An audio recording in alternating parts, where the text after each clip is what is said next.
একটা phone call, একটা না ধরা ফোন কল কখনো কখনো আমাদের জীবনের আফসোস হয়ে থেকে যায়।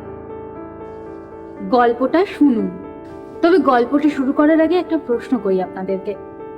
কখনো কি পরে কথা বলবো বলতে বলতে কাউকে চিরদিনের জন্য হারিয়ে ফেলেছেন?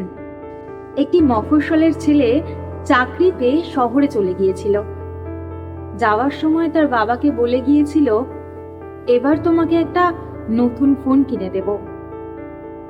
বাবা হেসে বলেছিলেন, আমার এই পুরনো ফোনটাই ভালো আছে। তারপর দিন কেটে গেল, মাস কেটে গেল।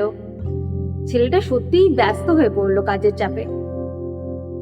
বাবার ফোন আসতো, ছেলেটা ভাবতো একটু পরে কথা বলবো, তবে সেই একটু পরে আর আসতো না। একদিন হঠাৎ গ্রাম থেকে ফোন এলো, তার বাবা খুব অসুস্থ। ছেলেটা সব কাজ ফেলে ছুটে গেল।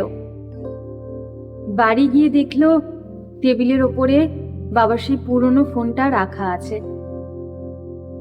ফোনের কল লিস্ট খুঁজতেই তার বুক কেঁপে উঠল। বাবার ফোন থেকে শেষ 20টা আউটগোয়িং কল, সব তার নাম্বারেই, কিন্তু একটাও রিসিভ হয়নি। সেদিন ছেলেটা প্রথমবার বুঝেছিল সবচেয়ে দামি উপহার নতুন ফোন নয়, সময় মতো ধরা একটা ফোন কল। আজ যদি তোমার বাবা মা কিংবা কোনো কাছের মানুষ বেঁচে থাকেন, তবে এই ভিডিওটা শেষ হওয়ার পর তাকে ফোন করে বলো কেমন আছো। হয়তো কয়েক মুহূর্তের কথাই তোমার কাছে সারা জীবনের জন্য একটা সুন্দর স্মৃতি হয়ে থাকতে পারে।